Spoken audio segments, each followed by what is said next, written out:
末日降临后，所有人都在拼命躲避丧尸，我却直接反其道而行，主动成为了末世中的第一批丧尸，然后跟在丧尸后面躲避人类。只因我患有很严重的抑郁症，加上超级社恐不想活的我，主动让丧尸挠了一下，然后躺回床上慢慢等死。可没想到想死没死成，反而成了一只拥有自我意识的丧尸。变成丧尸后，我感觉不到饥渴和口渴，在屋里待了几天，可我却不敢出门，因为我是一只丧尸，出去肯定不会被他们当做人类，反而还会被那些人一枪崩了。所以我只是偶尔在楼道里晃荡一下。一楼楼道里有几只丧尸，这些丧尸看上去虽然有些丑陋，但我却认识他们。我看着这些嗷嗷叫走来走去的丧尸有些叹息，或许他们都不想死，不像自己一样觉得死亡对自己来说是一种解脱。可惜想死的没死成，不想死的却成了一具具行尸走肉。这段时间我基本都是待在家中度过，直到1个月后，我所在的小区突然断了电，然后网络也跟着没有了。原本是看视频打发时间的我彻底变得无聊。思索许久，我做了一个大胆的决定，那就是去徒步旅游。全国决定是上午做的，人是中午走的。我只背了一个包，拿了一张地图，还有一把太阳伞就出发了。因为是个超级社恐，去景区看风景这种事情对于我来说是完全不可能的事情，但现在倒是不那么怕了，因为景区肯定是没有活人的，而丧尸又不主动来和自己搭话。我生活在一个18线小城市，城市不大，但也有200万人口。根据这些天听到的广播和一些通知视频，也让我知道了整个世界有80%的人变成了丧尸。我拿着地图看着上面标注的几个地方，然后在上面画着一个大大的红色叉，因为这些地方是华夏势力的幸存者基地，自己是绝对不能去的。既然要徒步旅游，那么就从自己所居住的省份开始。我生活的地方是旅游大省，景区自然也很多。虽然广播里说了千万不要往边境去，可我却偏偏要往这个方向去。出了小区外面的路上有很多报废的车辆，车里面有尸体也有丧尸，街道上也有晃荡的丧尸。我不认识他们，他们也不会来搭理我，这让我放松了很多。不过这种悠闲持续不到半个小时，我就听到了几声枪响，还有汽车的声音，这吓得我连忙往旁边躲。倒是身边的那些丧尸听到声音后就往那边去了。我收起伞，抓住了一只路过的丧尸，提醒道别去啊，那边有人类。丧尸被我抓住，还有些恼火，呲着大牙对着我嗷嗷大吼。我听懂他的意思后，无奈只能松手。看着这附近的丧尸全都涌过去，他们前赴后继的样子让我觉得前方是不是有什么宝物一般。可我知道前方是人类，是这些丧尸的死敌。即便是个社恐，但我还是有着国人爱吃瓜的本质。我偷偷摸摸跟在这些丧尸的身后，并循着声音的方向朝前走去。很快我在远处看到了几辆车子，还有从车子里冒出的一些植物，只要靠近的丧尸就会被这些藤蔓给抽飞。我立马就反应了过来，这车里有异能者。虽然说是看热闹，但我也是保持着安全的距离，没有凑上去。车里只有3个人和1条狗。随着那藤蔓收起，副驾驶的车门被打开，1条狗从车上跳了下来，随后从驾驶室出来了一个年轻的女子。女人看上去20出头的年纪，应该比自己小个6、7岁的样子，但看到她那又漂亮又飒的样子，让我想到了自己看过的那些末世文女主。很快3人进入了一家超市中，而丧尸被隔绝在门外，只能看着美味的食物。进入了超市，丧尸扒着门，嘴里骂骂咧咧的。虽然人类听不懂这些丧尸的话，但是身为丧尸的我却能听懂他们在说什么。既然这个地方有人类，那么自己也不适合一直待在这个地方。过了大约2个小时，那3个人和1条狗就又出来，门口的丧尸已经散去，但是在听到声音后又聚了过来。我看着那3个人带着一些东西放到车上，然后上车离开。在确定那些人已经走了，不过再回来后，我这才晃晃悠悠的往超市里去。超市里乱糟糟的，很多吃的东西都散落在地上。我把货架上凌乱的东西拿起拆开，放在嘴里吃，然后发现这并不好吃，但也没觉得很难吃，就是单纯的没味道。最终我还是没敢吃下去，因为我不知道自己的胃是否能够消化这些东西。逛了一圈，我走到了服装区，看着这些整齐的衣服裙子，我很兴奋，把那些漂亮的裙子往自己的身上套。只是现在自己身体乌青乌青的，穿什么裙子都不好看，但我却不在意，毕竟谁会在意一只丧尸穿什么呢？于是我又找了几条漂亮的放在背包里。我拿着这些衣服走出超市，临走前我还是在收银台的位置放了几百块钱。虽然我知道现在钱已经没用了，但是觉得还是得有仪式感。走了一下午，天色渐晚，我看了看周围，找了一家看上去还不错的酒店。柜台后面还有2只丧尸，看他们身上的制服就知道是酒店的工作人员。我推门而入时，那2只丧尸听到后原本很是激动，但发现我也是丧尸后瞬间又变得呆滞。我没有搭理他们，径直朝着电梯那边走去，但按了半天发现怎么按都没有反应。突然这才想起来昨晚上就断电了，于是只好走楼梯上去。楼梯间里也有丧尸，甚至还能看到从楼上慌不择路摔下来摔死的人，但是不知道这些人为什么没有成为丧尸，反而是腐烂在了地上。不过我早就习惯了这些味道，我淡定的继续往楼上走。由于不想继续爬楼梯，我在2楼找了一间开着的房间，看着房间里床和被子都没有乱，于是就决定了今晚在此住下。原本想着自己出门的第1个晚上，加上是卧室，应该会很安静，但没想到我睡得正香的时候，一声爆炸声直接把我吓得从床上蹦了起来。随后我急忙看向窗外，发现几百米远的一栋楼上正冒着烟火。如今这种时候能让居民楼发生爆炸，估计也就只有人为的，也就是说自己的周围有人类。这让我心中有些疑惑，为什么自己的周围总是有人类呢？我趴在窗户口看着远处的居民楼，确定不会再响后，我又爬回到了床上继续睡觉。但躺了不到半个小时，我又听到了车声由远及近，就往自己这边开来。果然，这丧尸的听觉就是厉害，还没见到车子的影子，我就听到车声了。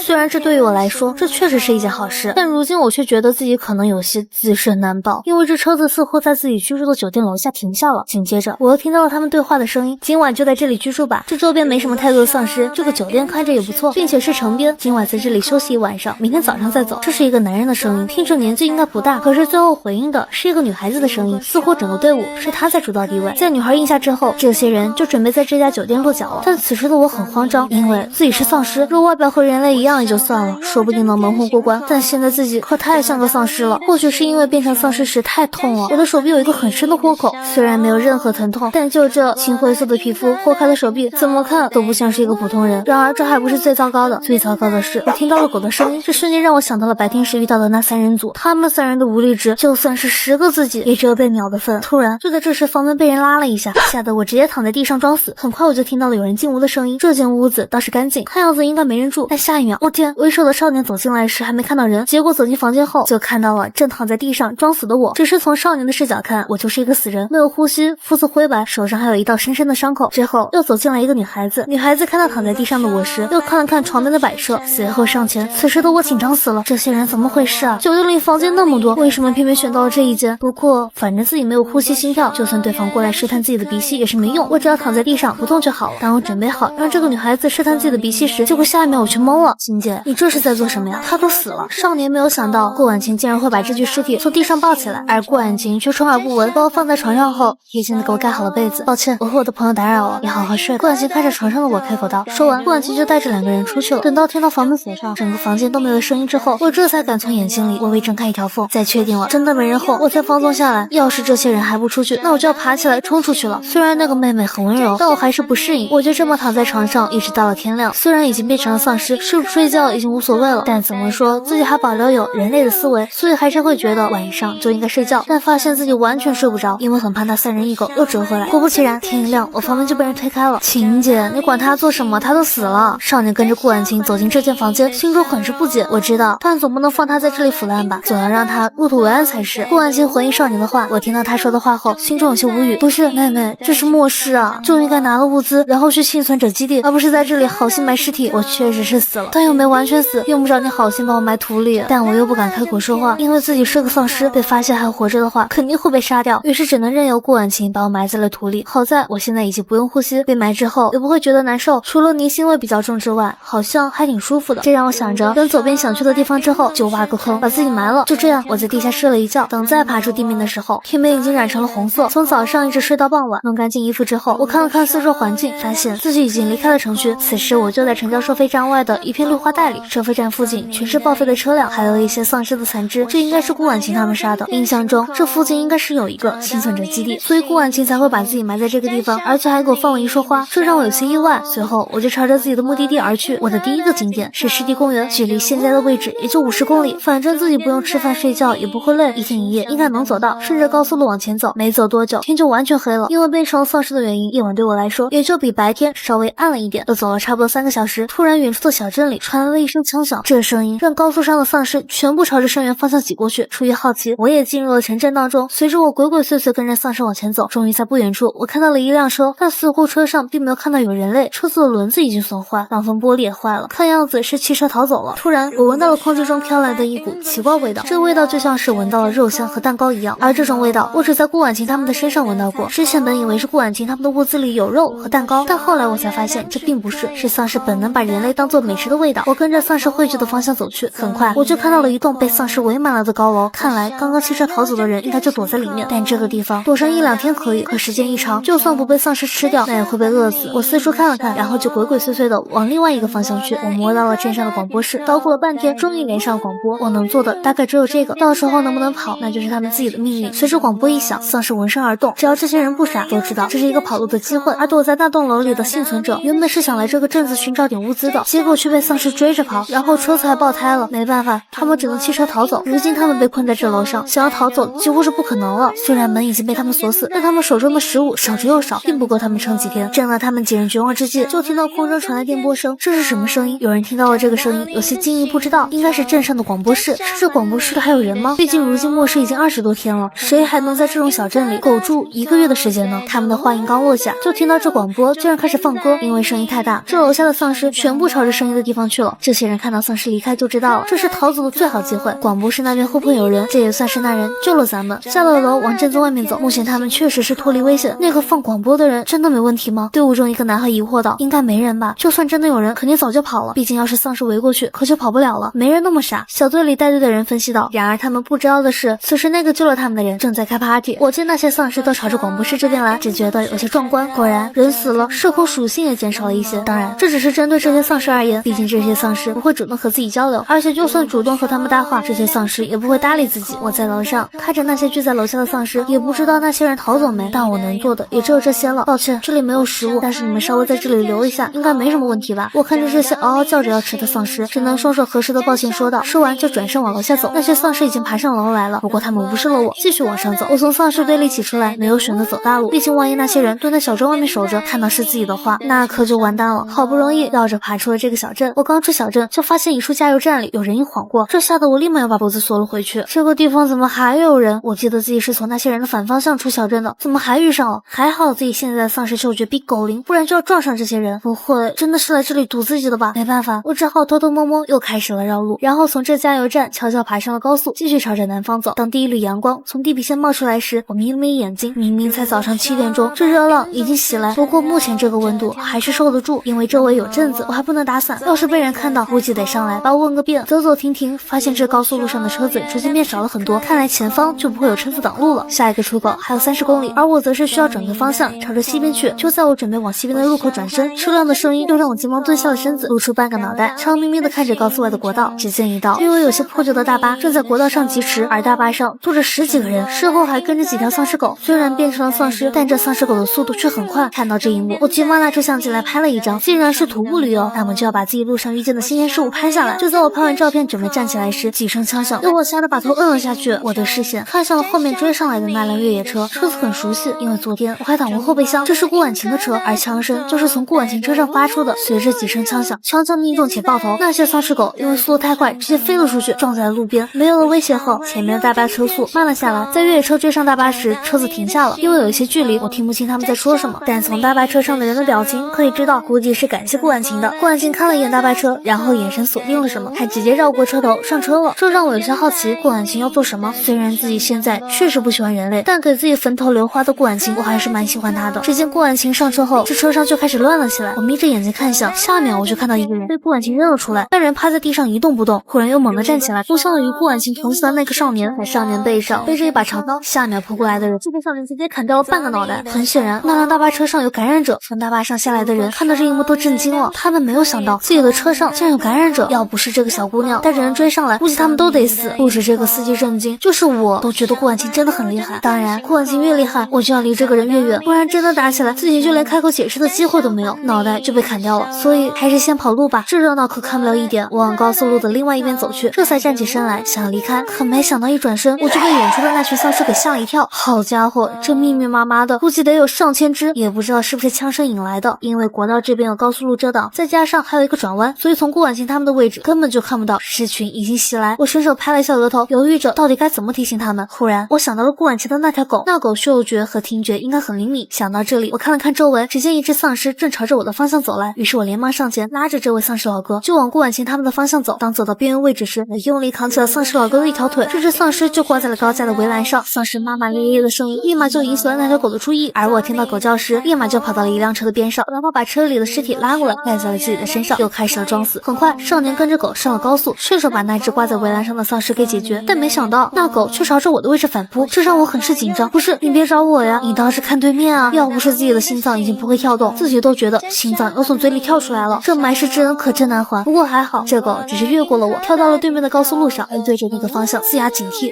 少年听到这狗的声音，也朝着那个方向看了过去。当他看到密密麻麻的丧尸时，吓得他急忙带上狗，转身就跑。此时少年心中只觉得庆幸，好在夏天对这只丧尸产生了反应，不然他们就被丧尸给包了。秦姐，我们快走，有尸潮过来了，估计数量将近2000只，咱们应付不过来。少年的声音由近及远，那狗子也跟着飞奔了下去，但我还是不敢动。等听到汽车发动的声音后，我这才一把掀开那尸体站了起来。此时那些丧尸已经走了过来，密密麻麻的朝着车子消失的方向而去。如今自己和那个顾婉晴也算是两清了。想到这里，我拿起地图继续朝着西边去。不知道走了多久，久，随着太阳升起，作为人类时的我本就不耐晒，变成尸体后就更不耐热。于是我撑起了伞，继续往前走。我看着面前这些被太阳晒得蔫了的丧尸，莫名的感觉心情有些好。傻了吧？只有伞！我有些嘚瑟的转着伞往前走。原本我是打算用1天1夜走完50公里，但是现在走了1天1夜，才走了30公里都不到。很显然，我低估了自己爱凑热闹的天性。果然，就算是社恐，人类的本质还是想去凑热闹的。等下午阳光没那么强了，我这才把伞收起来。随着太阳下山，在经过一个小村庄时，我发现这些丧尸有些异常的活跃，这让我有些好奇。像这种高速路边上的小村庄，一般也就几十户人家，整个村子的人要是都变成丧尸，估计也就100-200只。但这丧尸是不是太活跃了一些？面对人类，我唯唯诺诺，但面对丧尸，我就想凑上去看看。所以我在满是丧尸的小村庄里，大摇大摆的就进去。这些丧尸几乎都围在一户人家的大门口前，我凑了过去，发现这户人家的屋子是个2层的，并且院子的围墙比旁边那些人家高一些，再加上大门也是那种厚重的钢铁大门。当我靠近后，闻到了里面有若有若无的香味。很显然，这个屋子里有活人，末世都1个月了。没想到在这个小村子里，竟然还有幸存者。凑过去，从丧尸群中挤了进去，然后趴在门缝上往里面看，但看了半天看不到里面的人，就不再勉强自己。要是自己爬墙进去，估计就要把别人吓坏了。可就在我打算离开时，脚下却莫名的被绊了一下，低头一看，发现是好几具尸体的残肢。这吓得我立马挪开脚，抱歉，我不是故意要踩的，实在是不好意思。正当我还在道歉时，忽然门锁的声音响起，这吓得我立马转身就跑。等我爬进了隔壁家，我偷偷摸摸上了2楼，这里的2楼刚好可以看到隔壁家的院子。此时那房子里的门被打开，只见里面走出来一个17、18岁的小姑娘。小姑娘顺手提起门边的一个棒球棍，但那小姑娘却丝毫不慌，对扑过来的丧尸直接挥动手中的棒球棍，把那丧尸的脑袋打了个稀巴烂。看到这一幕，我就感觉有些后怕，幸好刚刚自己没有去敲门，不然这棒球棍就要敲在自己脑袋上了。好险！少女看着倒下去的尸体，又一棒球棍挥向了第2只丧尸。等杀死5只丧尸时，少女似乎从虚空中看了一眼，这才心满意足的爬墙回去。看到这儿，不由让我想到，这个小姑娘和顾婉清2个人，不知道是谁更厉害点。要是他们2人一起行动，都不敢想这又是怎样的一本爽文。但想了想，觉得自己还是快点离开这个地方才是。总之，这个小姑娘很危险。虽然我想不明白她有这种战斗力，为什么还要缩在这个小村子里，但每个人都有每个人的想法。在确定对方有自保能力之后，我等到天完全黑的时候，这才离开了这个小村子。至于那个少女有没有发现自己，我并不在意，只要不来锤我就行。然而我不知道的是，当我离开时，正有一双眼睛注视着自己。是那个小姑娘也有些意外，经过系统检测，对方确实是丧尸无疑，但这只丧尸的危害值竟然为0，战斗力为8。要知道，一个普通人的战斗力都为10，而这只丧尸竟然只有8。原本女孩是准备在村里待上一段时间，等基地建成之后再去基地的，然后再想办法和别人组队刷积分值。只因女孩末世前觉醒出了系统，只要杀死丧尸就能得到积分，然后积分可以从系统商城中买东西。但就目前的丧尸强度来说，用那些高端武器完全就是大材小用，还容易被人盯上。于是决定先苟在这里，用一根特制的棒球棍猥琐发育。但没想到今天这只毫无武力值的丧尸却引起了少女的注意，于是她收拾东西偷偷的跟了上去。她倒是要看看那只弱鸡小丧尸想要做什么。此时我拿着地图确定了方向后继续往前走，偶尔遇到丧尸扎堆的地方，我都会忍不住跑去看2眼。终于在第2天一早，我到达了第一个目的地。这个瀑布很奇特，因为瀑布流出来的水是温的，所以这里的温泉很出名，一年4季的游客都很多，特别是冬天。当然现在丧尸也很多，由于丧尸太多，少女自然的就被拦在了外面。她只能眼睁睁的看着我进入了旅游区。虽然她觉得自己的战斗力不弱，但女孩觉得自己还是不要去找死，毕竟再怎么强她也是个人类。她在远处看着我穿过丧尸群，朝着售票窗口走去。紧接着女孩就看到了一只丧尸竟然在买票排队，然后进入温泉旅游区。看到这一幕，女孩的3观直接震碎了。这只小丧尸竟然是来旅游的，你当人的时候不来旅游，变成一只丧尸你来旅游，有病吧？此时的我只是按照平时进景区的步骤做而已，虽然没人卖票，但我还是想真实的感受一下旅游氛围。可我不知道此时正有个人在跟踪自己，甚至还觉得我有病。进入旅游区后，我发现很多地方都有做损坏，但对于我来说完全不影响，毕竟还有很多水上设施都是可以玩的，像是泡温泉、水上漂流这些事情都是可以的。我径直朝着温泉池走去。与此同时，另一边忍不住好奇的女孩最终还是想到了办法进来，并找到了我。结果就看到这只小丧尸竟然真的玩了起来，都末世了，谁要你悠闲呢？很快，我把这个景区出名的能玩的项目都玩了一遍。虽然整个景区只有自己一个人有意识，但我并不觉得孤独，反而很自在。等把热门设施玩了一遍之后，天快黑了，而这个地方玩的差不多了，那我自己就得朝着下个地方去。这时我刚准备撤的时候，竟然发现了一队车队正朝着这个温泉公园开来。我有些好奇，不知道这些人来这里做什么。温泉公园并不是能够藏身的好地方，除了温泉就是各种娱乐设施，当然还有不少丧尸，总不能是来扮丧尸的吧？我不敢在屋子里待着，而是往森林里走。要不是那温泉池一眼就能看到水下，我甚至觉得躺在水里也挺安全的。我边走边在脑子里想一些乱七八糟的东西，最后寻到了个视野好又高的地方，想看看这些人人到底要做什么。直到我看到那些人竟然身着军装时，我就清楚这并不是什么普通的行动。他们先是处理了外面游荡的丧尸，然后驻扎在了外面，紧接着又放出了夜视无人机拍摄丧尸的数量，应该是先制定计划，白天的时候再进行强攻。毕竟夜晚的丧尸行动能力会比白天要敏捷许多，只是不知道这无人机会不会拍到自己。想到这儿，我立马折了不少树枝盖在自己身上，想要遮挡视线。就算是热成像无人机，我一个死人应该也扫不到吧。可就在那无人机朝着自己这边飞过来时，我的视线中忽然划过了一个背影，那不是丧尸，而是一个人类，并且我也认识这个人，这正是之前那个小村子里的那名少女。主要是那根棒球棍真的让我记忆深刻，这个小姑娘竟然跟上来了，她是怎么跟上来的？我甚至是一点察觉都没有。要不是因为军队的原因，估计自己都发现不了这个小姑娘。若是她现在给自己一棒，自己就真的要与世界说拜拜了。想到这，我立马扔了树枝就往山后面溜走，我得离开这个地方。至于去哪里，先到安全的地方再说。所以我从后山绕了过去，往城里去了。丧尸越多的地方对于我来说越安全。走了2-3个小时，终于离开了温泉度假区，到了城里。我在城里转了一圈，找到了一个望远镜。虽然现在自己的眼神确实好，但也不可能看到远处的东西，所以望远镜这种东西还是需要准备一下，不然像是这次被人跟踪了都不知道。好在那个小姑娘似乎并不想对自己动手。突然我感觉到了一阵耳鸣在我脑中响起，紧接着就觉得天旋地转，眼珠都快从眼眶里给我震出来了，但我并没有听到任何声音。我伸手拍了拍自己的脸，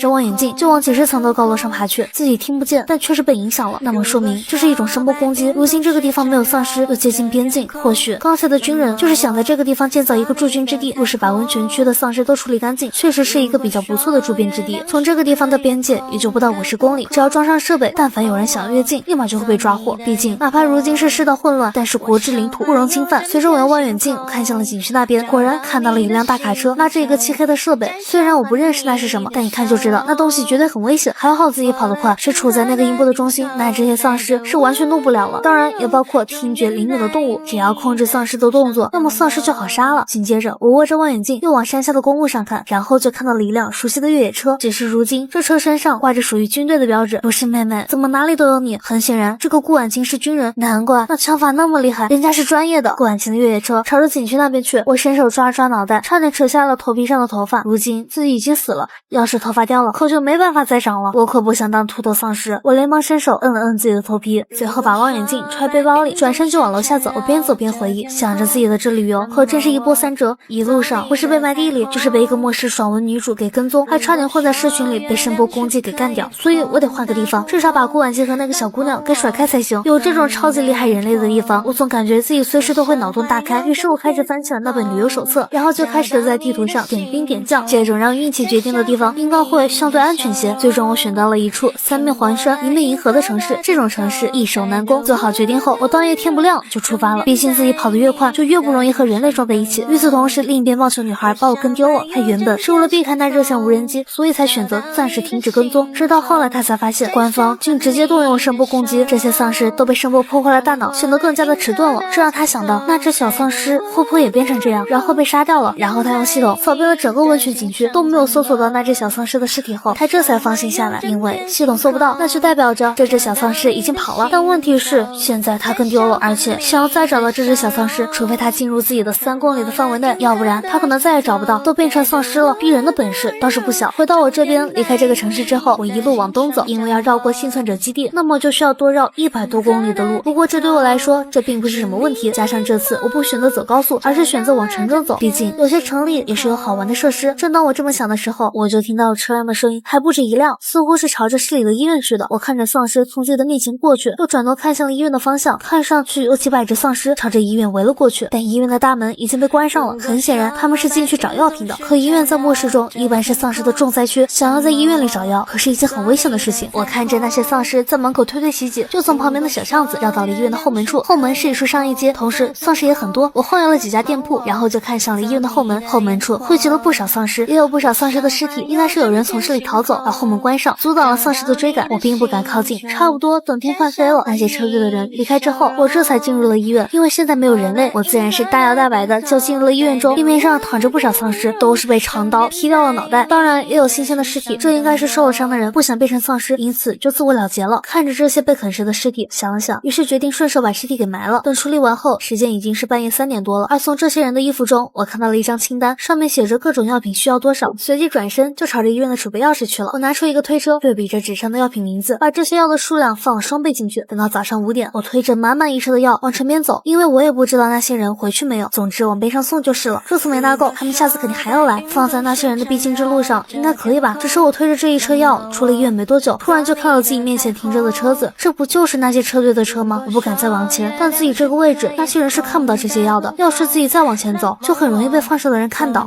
此时我真想给自己一巴掌。对外显示做什么？但我又想了想，若是真的有人急需这些药，牺牲了这么多人还拿不到，那死的人会更多。想了想后决定，既然都已经做了，也不用后悔了。我伸手把推车推出了拐角，那些人应该会注意医院这个方向，只要他们往医院的方向看，那么就会看到大路上这一推车的药。看着推车被我用惯性推到路中间后，然后我火速就往斜对面的大楼上跑。只是我要看看自己送出的药，那些人能不能看到，而且我还很贴心的在上面写了纸条，拿去用，不用谢，没毒。一时间我只感觉自己就是个地下英雄，可把我牛坏了。与此同时，医院内的大楼里，秦哥，我刚刚听到了一点点声响，我们就朝着那边看过去。那个地方忽然多了一个推车，推车上放着的是一些医用物品，咱们要去看看吗？一个放哨的人忽然推开门走进了房间。原来这群人这次出来找药也是铤而走险的，因为各种药品都需要很多，甚至还有不少是药店不出售的药品，所以他们才来市里寻找。整个车队4辆车，一共20个人，今天去了一趟，损失了4个人，其中一个并没有当场断气，只是受了伤，因此此时被捆起来放在了其中一个房间中。而整个车队里就只有2个异能者，其中就有队长秦安，他是攻击力非常强势的火系异能者，还有一个是水系异能者。受伤的这一个人若是能成为异能者，那么他们这次出来就算没有拿到药品也算是赚了，因为被丧尸伤到后有小概率会让人觉醒出异能，只是看他的情况，丧尸化的可能性会比较高。秦安闻言走到了窗口，拿过望远镜往街道上一看，虽然有些模糊，但确实能看到熟悉的医用纸箱，他可以确定他们撤退的时候并没有这种东西。为了队友的安全，他不想再让兄弟们再冒险了，所以他准备等到太阳彻底出来再去看。而我也是从接近6点一直等到11点多，太阳出来的时候才看到一个男人从2楼直接跳了下来，他腰上绑着一把枪，背上一把长刀，看样子应该是这个车队的队长。他小心翼翼地走了过来，然后熟练地把旁边徘徊的几只丧尸给杀死，这才摸到了推车边上。推车上有很多未拆封的药品，看着没有丝毫使用痕迹，但是上面有一张纸条。秦安拿过来看了一眼，眼里却闪过了一抹疑惑，不过还是把这张纸条叠起来放在口袋里，这才拿出对讲机让兄弟们收拾收拾，准备撤退。来几个人到我这里来，东西他看过了，确实是他们需要的，甚至还是双份，这让秦安很是不解，到底是谁竟然能从那个满是丧尸的医院里拿出这么多药来？他们并不是官方基地的人，如今他们所在的这个基地是以一个养殖场为基础改造成了幸存者基地，毕竟从这个地方到官方基地也有300多公里的距离，若是真的朝着官方基地而去，说不定就死在半路了。我看着他们把药品放到了车上后，这才放心了下来。车上，秦安把车窗升起来，这才拿出手中的纸条。他看着上面歪歪扭扭的线条，实在看不懂上面写的到底是什么意思，因为这字就像是小孩子的胡乱涂鸦一样，只知道对方是想要写字，但就是不知道写的是什么。算了，既然对方有能力从全是丧尸的医院深处拿出这么多药品，说明对方有自保能力。至于给他们送药的人，若是以后能遇到，他自然是要好好感谢的。目送这些车队离开后，我这才松了一口气，但是又觉得这医院里还有这么多药品，要是没办法拿出去用，岂不是浪费了？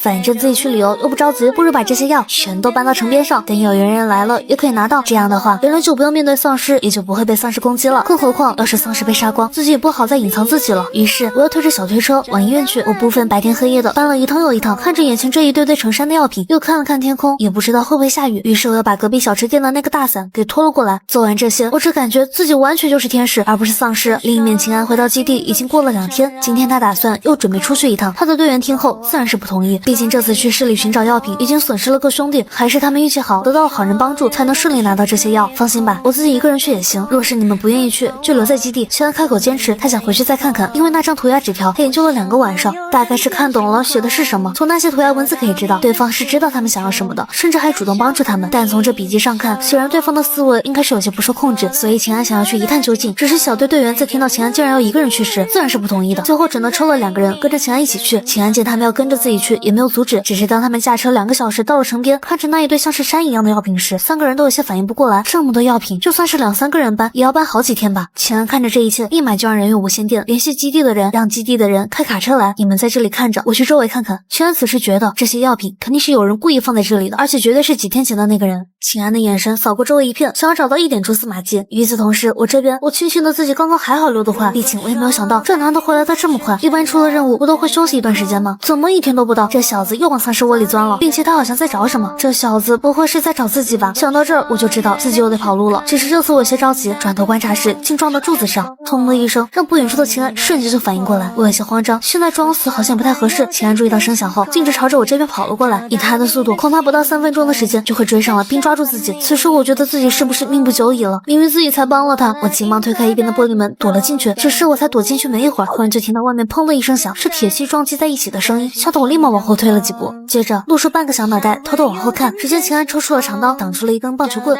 看到那熟悉的棒球棍，我吓得头发都快竖起来了，是那个小姑娘。见状，我立马转身就跑，跑得飞快。原本以为我已经甩掉这个小姑娘了，可没想到她竟然又追上来了。这个小姑娘是不是有病啊？追围着丧尸是什么意思？那么多丧尸，杀那些不可以吗？虽然丧尸也是自己的同类，但是该牺牲的还是得牺牲。这一边，温强花了5天的时间，终于找到了那只小丧尸。结果刚找到，就发现一个男人也盯上了他。温强怎么可能同意小丧尸被别人杀了呢？而秦安也没有想到自己竟会被人挡住，让开，我找人。秦安并不想和这个小姑娘周旋，但温强却没有松开，反而是收回棒球棍，又狠狠地挥了过去。这个男人看着就不像是普通人，他要是追上去发现对方是丧尸，肯定是会杀了那只小丧尸的。小丧尸的战斗力还不如普通人，能在末世活下来已经很不容易了。不好意思，我不会让你追过去的。温强回答道。就这样，两人谁也不服谁，然后就打了起来。直到10分钟后，温强系统传来提示，他又失去了小丧尸的踪迹，这让温强很是气恼，气得他直接掏出手枪抵在了秦安的胸口。收到，不然我会开枪的。秦安并不想真的和温强拼个你死我活，其实想避开温强的子弹并不是难事儿，但秦安还是收了刀。温强见秦安收了刀，这才皱眉，真是麻烦，又跟丢了。这次跟丢了，温强觉得要找起来就更困难了。之前可能这小丧尸不知道自己跟踪他，如今又在这个地方看见他，依然是觉得自己在跟踪他了。不然之前这小丧尸就算遇到人，也想着要看看热闹。秦安看到温强皱眉的样子，猜测这个小姑娘应该也在追踪那人，于是他眼睛一转，脸上浮现一抹笑容，开口提出了合作。秦安觉得或许可以从这个小姑娘的嘴里知道一些那人的消息。温强思考了一下，也同意了。他确实需要一个稳定的小队来赚积分，光靠自己一个人能力还是太少了。这个男人确实是一个不错的选择。于是两人各怀鬼胎的组在了一起。回到我这边，我完全不敢停下，因为我知道那个小姑娘就是在跟踪自己，这并不是错觉，只是她到底为什么要跟踪自己啊？还有那个男的就不能拿了药就走吗？看来是真的一点都不能大意。我一顿乱跑，直接跑了一下午，等到天黑了才停下。我走到了一个小镇子，乡道上竖着一个牌子，写着这个小镇子的名字。我立马从背包里拿出地图来看，发现自己如今距离上午的那个市区已经快50公里了。原来自己一直跑还是可以跑很远的。虽然我并不累，但我还是寻了一户人家爬了进去，顺便把家里晃荡的丧尸撵出了大门。我对于自己这种鸠占鹊巢的行为很是得意，关上了大门，我这才仔细打量这个院子。原主人在院子里种了不少花草，只是如今已经枯萎。我又走到了浴缸前，打开了水龙头，还有水，只是这种水肯定全是丧尸病毒，人类肯定是不敢喝的。但我是丧尸，我不怕。于是我给自己洗了个澡，洗完澡后，我拿出笔在地图上写写画画，最终确定了接下来几个必须要去的地方。收拾好之后，天一亮我就出发了，然后顺着路往街市的方向走去，想着从城市边缘绕开里面的安全基地，因为这个安全基地是一个官方基地。根据我前半个月听到那些广播，大概了解到这个基地里应该有10万人以上，这个数量对于我来说完全就可以把我给吓晕。只是越接近街市，丧尸也越来越少，甚至还能在路上看到结实的车队，这吓得我缩头缩脑的不敢乱动，因为外面总是有车队路过，这也让我完全没办法离开，所以我只能往后退。可没想到，在我往后退了10几公里后，我就看到一辆小轿车正被10几只丧尸围住，一共有3人，车上坐着一对母女，而一个男人正在车外拿着钢管不断的敲打着丧尸。但男人很明显就只是一个普通人，刹那以钢管打过去，对那些丧尸根本就没有任何的杀伤力。最终男人被丧尸咬住了手臂和大腿，但男人还是死死的抵在车门上，不让车里的女人下车，直到男人被丧尸淹没，那些丧尸才从男人的身上移开，然后继续往车子上爬去。那些丧尸的力气不小，吹了3两下就被敲出了裂纹。